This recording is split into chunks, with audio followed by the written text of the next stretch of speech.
तो union budget 2026-27 आ चुका है और हर साल की तरह इस बार भी बड़े बड़े आंकड़े हैं, मुश्किल शब्द हैं, लेकिन सवाल ये है कि इन सब का हमारी आपकी रोज की जिंदगी से क्या लेना देना है।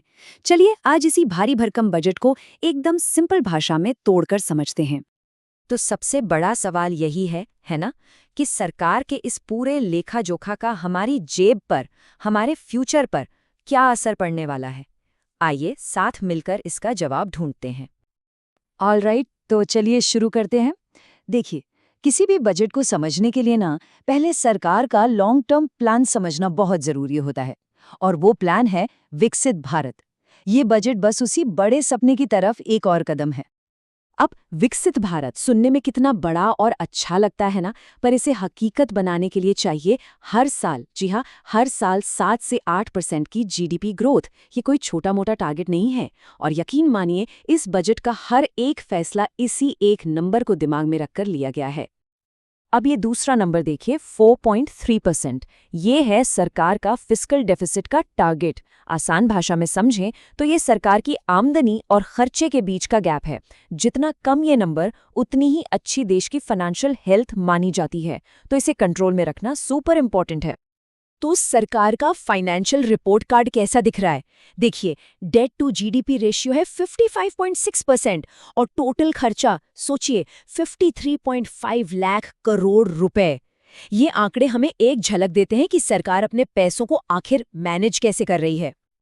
चलिए अब आते हैं उस टॉपिक पर जिसका हम सबको सबसे ज्यादा इंतजार रहता है, टैक्स। हमारी मेहनत की कमाई पर लगने वाले टैक्स का क्या हुआ? कुछ बदला क्या? तो सबसे पहली और सबसे बड़ी खबर, इनकम टैक्स स्लैब में कोई बदलाव नहीं हुआ है। जी हाँ, जो रेट्स और स्लैब पहले थे वो अभी भी वैसे के वैसे ही हैं। तो मन में सवाल आएगा कि अगर स्लैब नहीं बदले तो क्या टैक्स में कोई राहत नहीं मिली? इसका जवाब थोड़ा ट्रिकी है, लेकिन अच्छी खबर यह है कि हाँ, बहुत से लोगों के लिए राहत है। तो ये राहत मिली कैसे? देखिए, खेल है न्यू टैक्स रिजीम में। भले ही स्लैब सेम है, पर इस रिजीम के तहत अब 12 लाख रुपए तक की सालाना इनकम पर कोई टैक्स नहीं लगेगा। ये जादू हुआ है रिबेट और स्टैंडर्ड डिडक्शन की वजह से, और ये सैलरीड क्लास के लिए तो वाकई एक बहुत बड़ी राहत है। और एक और गुड न्यूज़ है, खासकर उन लोगों के लिए जो बाहर घूमने या पढ़ने का प्लान बना रहे हैं। विदेश यात्रा और पढ़ाई के लिए बाहर पैसे भेजने पर जो टीसीएस लगता था ना, उसे सरकार ने काफी कम करके सिर्फ 2% कर दिया है। मतलब अब विदेश जाना थोड़ा और आसान और थोड़ा सस्ता हो जाएगा। अच्छा, टैक्स की बात तो हो गई। अब ये देखते हैं कि हमारा और आपका जो टैक्स का पैसा है वो आखिर जा कहाँ रहा है। सरकार देश की ग्रोथ और नई जॉब्स के लिए इस पैसे को कहाँ लगा रही है? ऐसा लगता है कि कुछ खास सेक्टर्स पर बड़ा फोकस है। एक बात तो बिल्कुल साफ है, सरकार का पूरा जोर भारत को एक हाईटेक मैन्युफैक्चरिंग हब बनाने पर है। इलेक्ट्रॉनिक्स मैन्युफैक्चरिंग का बजट लगभग डबल करके 40,000 करोड़ कर दिया गया है। और साथ ही इंडिया सेमीकंडक्टर मिशन 2.0 भी शुरू हो रहा है। मतलब भविष्य की टेक्नोलॉजी पर बड़ा दांव है। हेल्थ केयर में भी एक बड़ा ऐलान हुआ है। एक नई स्कीम है बायोफार्मा शक्ति। इसका मकसद है भारत को कुछ बहुत ही एडवांस्ड हाईटेक दवाइयां बनाने का ग्लोबल हब बनाना। ये मेक इन इंडिया के लिए एक बहुत बड़ा बूस्ट है। और हाँ, सरकार का ध्यान फ्यूचर जॉब्स के लिए युवाओं को तैयार करने पर भी है। देश भर के हजारों स्कूलों और कॉलेजों में एवीजीसी लैब्स बनाई जाएंगी। एवीजीसी मतलब एनिमेशन, विजुअल इफेक्ट्स, गेमिंग और कॉमिक्स। ये वो इंडस्ट्री है जहां भविष्य में बहुत सारी नौकरियां होंगी। देखिए, हर बजट के बाद कुछ चेहरे खिल जाते हैं और कुछ थोड़े मायूस होते हैं। तो चलिए अब एक नज़र डालते हैं कि इस बजट की असली विनर्स एंड लूजर्स कौन रहे। तो फायदे में कौन कौन है? सबसे पहले तो मिडिल क्लास, जो न्यू टैक्स रिजीम अपनाते हैं। फिर ऑटो और इलेक्ट्रॉनिक्स इंडस्ट्री और वो लोग जो विदेश यात्रा करते हैं। लेकिन नुकसान किसका हुआ?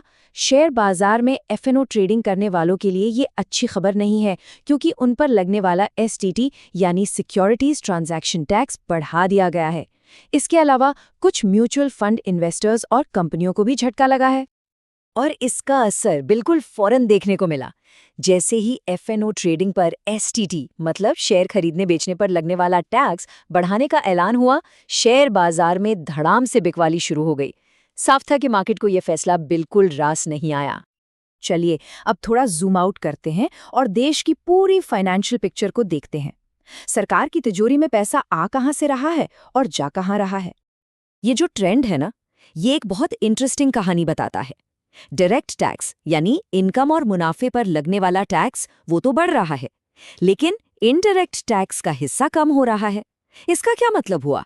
इसका मतलब ये है कि सरकार की कमाई अब सीधे लोगों और कंपनियों की इनकम पर ज्यादा डिपेंड कर रही है, और ये एक डेवलपिंग इकोनॉमी के लिए अच्छा साइन माना जाता है। और अब बजट के 3 सबसे बड़े नंबर।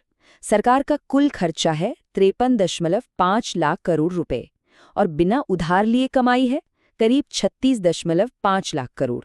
तो बीच का जो गैप है लगभग 17.2 लाख करोड़, वो पैसा सरकार बाजार से उधार लेगी और इसी को हम फिस्कल डेफिसिट कहते हैं। तो आखिर में एक बड़ा सवाल बचता है।